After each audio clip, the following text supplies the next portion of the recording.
দুই দেশের, ভারত এবং বাংলাদেশের পরিচিত মুখ সাংবাদিক, দিল্লি প্রেস ক্লাবের সাবেক সভাপতি জনাব রহমতুল্লাহি। দাদা নমস্কার জানাচ্ছি আপনাকে।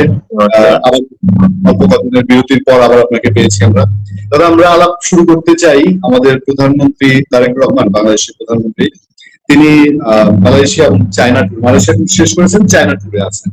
এবং অনেকের আগ্রহ, চায়না ইন্ডিয়া বাংলাদেশ এই রিলেশনটা তো একটা ত্রিভুজ প্রেমের মতো, এই ভালো এই খারাপ যাচ্ছে এরকম অবস্থা। ইন্ডিয়া যদিও রিসেন্টলি চায়নার সঙ্গে রিলেশন ডেভেলপ করতে চাচ্ছে, বা চায়নাও চাচ্ছে ইন্ডিয়ার সঙ্গে রিলেশন ডেভেলপ করতে। অনেকের মনে একটা প্রশ্ন জাগে যে ভারত প্রথম তার দেশে ট্যুরের জন্য আমন্ত্রণ জানিয়েছিলেন, নরেন্দ্র মোদী আমন্ত্রণ জানিয়েছিলেন একদম সরকার গঠনের সঙ্গে সঙ্গে প্রথম দিনই।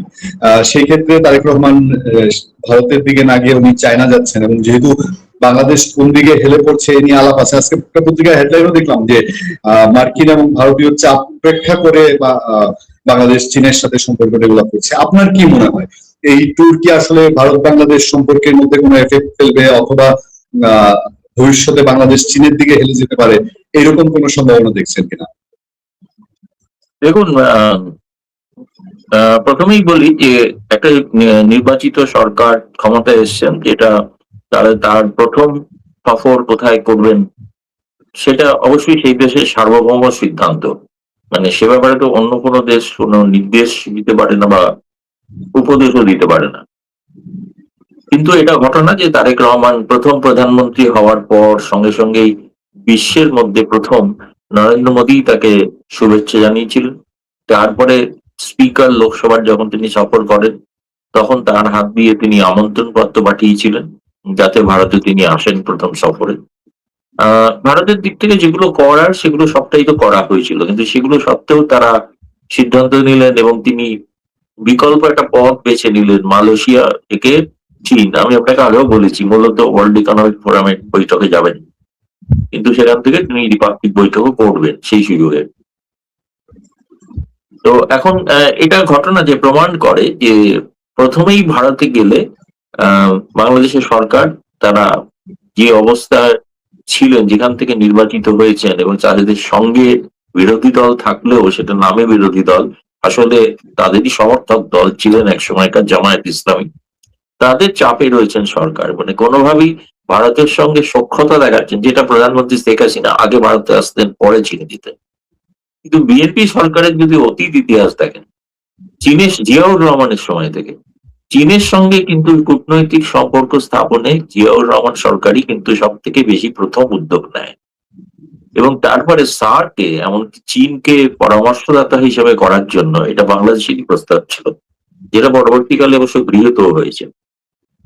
ফলে চীনের সঙ্গে সখ্যতাটা বিএনপি দলের বহু পুরনো, এবং সেটা তারই ধারাবাহিকতা অনুসারে তারা ভারতে আসবেন না এমন কোনো ব্যাপার বলেননি, কিন্তু এটা দিয়ে তারা একটা বার্তা দিতে চেয়েছে যে তারা ভারতের মুখাপেক্ষী নন। তো চীনের সঙ্গে সম্পর্ক থাকলে যুক্তরাষ্ট্রের একটা বড় অবদান আছে বাংলাদেশে। যে শেখ হাসিনা সরকার পতনের জন্য যেরকম ভাবে নেপথ্যে থেকে পরোক্ষে সহায়তা করার তারা সবই করেছিলেন, এবং তারা এই শেখ হাসিনার পতনের পর তারেক রহমান সরকার প্রতিষ্ঠিত হয়েছে, সেটাও যুক্তরাষ্ট্রের একটা ভূমিকা আছে, নেই যে তা নয়। মানে যুক্তরাষ্ট্র চেয়েছিল বলে তারেক রহমান এসছেন, আমি সে কথা বলছি না, কিন্তু শেখ হাসিনার পরে বিকল্প প্রথমে ভেবেছিলেন জামায়াত ইসলামী, পরে বিএনপি।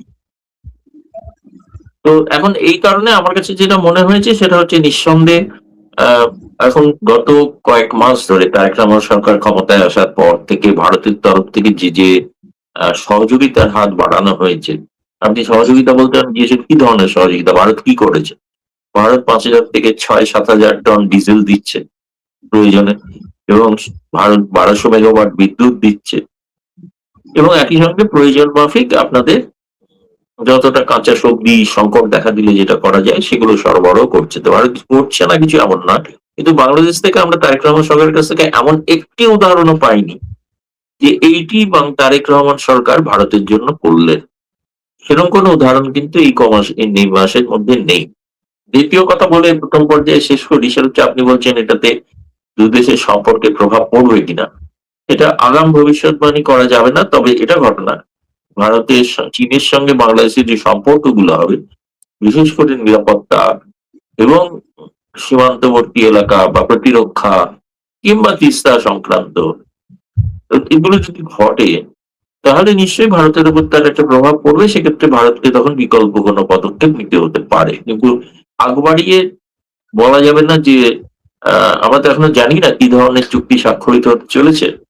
তবে সেই চুক্তিগুলোতে ভারতে কোনোভাবে প্রভাব পড়বে কিনা সেটা দেখার অপেক্ষায় আমাদের থাকতে হবে। কন্যাসা দাদা, চীনের সাথে তিস্তা চুক্তির ব্যাপারে সরকার কিন্তু খুব স্পষ্ট অবস্থানই জানিয়েছে, তারা তিস্তা প্রকল্প করবে।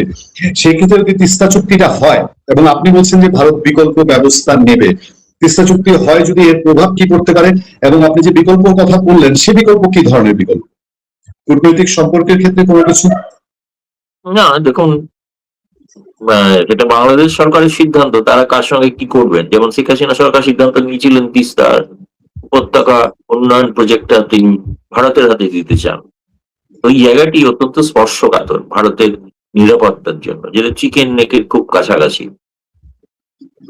এবং সেখানে যদি চীনারা এসে উপস্থিত হয় সেক্ষেত্রে ভারতের চীনাদের কিন্তু বেশিরভাগই প্রজেক্ট গুলোতে যারা ইঞ্জিনিয়ারিং হন বা যেই হন, তারা কিন্তু আসলে পিপলস লিবারেশন আর্মির সদস্য। ফলে তাদের মধ্যে অনেকে গোয়েন্দা অনেক ইত্যাদি যারা আসবেন, সেক্ষেত্রে ভারতের স্বার্থ একেবারে ঘাড়ের ওপরে চীন বসে থাকবে, প্রায় ঘাড়ের ওপরে। সেক্ষেত্রে বিকল্প ব্যবস্থা বলতে যেটা হতে পারে যে চিকেন নেককে সুরক্ষিত করা। চিহ্ন সুরক্ষিত করার অনেক পরিকল্পনাও আছে। সম্প্রতি আমাদের রেলমন্ত্রী ঘোষণা করেছেন যে চিকেন নেকের তলা দিয়ে একটি আন্ডারগ্রাউন্ড রেলওয়ে তৈরি করা হবে, অর্থাৎ যাতে উত্তর পূর্ব ভারতে যাওয়ার জন্য একটা বিকল্প পথ নেওয়া আর কি। তো পরিকাঠামোগতই সম্পর্ক।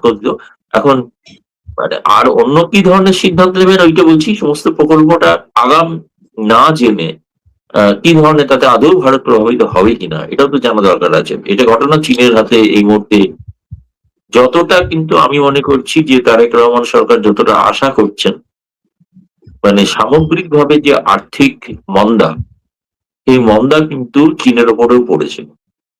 কারণ চীন যে আগে 5 বছর আগেও যে ধরনের সচ্ছলতা ছিল, যে ধরনের স্বাভাবিক তারা লগ্নি করতে পারতো, যে লগ্নিগুলো রাজনৈতিক স্বার্থে করতে পারতো, এটা এবারে ততটা করতে পারবে কিনা এ নিয়ে আমাদের এখনো সন্দেহ আছে।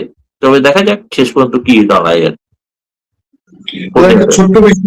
একটা ছোট্ট বিষয়, একটু মন্তব্য জানি আপনার কাছে। দিনেশ ত্রিবেদী বাংলাদেশে এসেছেন প্রায় সপ্তাহ হয়ে গেল, সপ্তাহের উপরে হলো বোধহয়। তিনি কাজ শুরু করছেন না বা আনুষ্ঠানিকভাবে তিনি এখনো আহ বাংলাদেশ দ্বিতীয় ফর্মালিটি যেটা থাকে শেষ করছেন না। এটা কি লেন্দি করার পেছনে কোনো কারণ আছে বলে মনে হয় আপনার? না, আমি যদি পূর্বের অভিজ্ঞতাগুলো দেখি, সবসময় যে 7 দিনের মধ্যে হয়ে গিয়েছিল, অতীতে হয়েছে, সঙ্গে সঙ্গেই হয়েছে। হয়তো অপেক্ষাও করতে হয়নি, 48 ঘন্টার মধ্যেও হয়েছে। সেটা পরবর্তীকালে কিন্তু আপনি যদি দেখেন যে প্রণয় ভার্মাও যখন গিয়েছিলেন বা বিক্রম দোলাইস্বামী, তাদের রাষ্ট্রপতির সঙ্গে সাক্ষাৎ করে ক্রিডেনশিয়াল নিতে কিন্তু যতটা সময় আজকে এটা মিডিয়া যতটা ভাবছে, তখন কিন্তু ততটা সময়ও কিন্তু বেশি লেগেছিল, কম লাগেনি। এবং আপনাদেরও হাই কমিশনার যিনি দিল্লিতে আছেন, রিয়াজ আহমেদুল্লাহ, তাকেও কিন্তু বেশ কিছুকাল অপেক্ষা করতে হয়েছিল। এবং একবার একটা ক্রিডেনশিয়াল হস্তান্তর সেরিমনি দিন ঘোষণা করেও পিছিয়ে দেওয়া হয়, যে বলা হয় রাষ্ট্রপতি কোনো কারণে অসুস্থ ছিলেন। এখন বাংলাদেশের নিশ্চয়ই একটা দেশের যিনি দায়িত্ব নেবেন তিনি রাষ্ট্রপতির কাছে নেবেন ঠিকই, কিন্তু দেশের প্রধানমন্ত্রী যখন বাইরে আছেন তখন হয়তো সেটা নাও হতে পারে। আমার মনে হয় হয়তো প্রধানমন্ত্রী ফেরার পরে হলেও হতে পারে, আমি নিশ্চিত নই যে হবেই।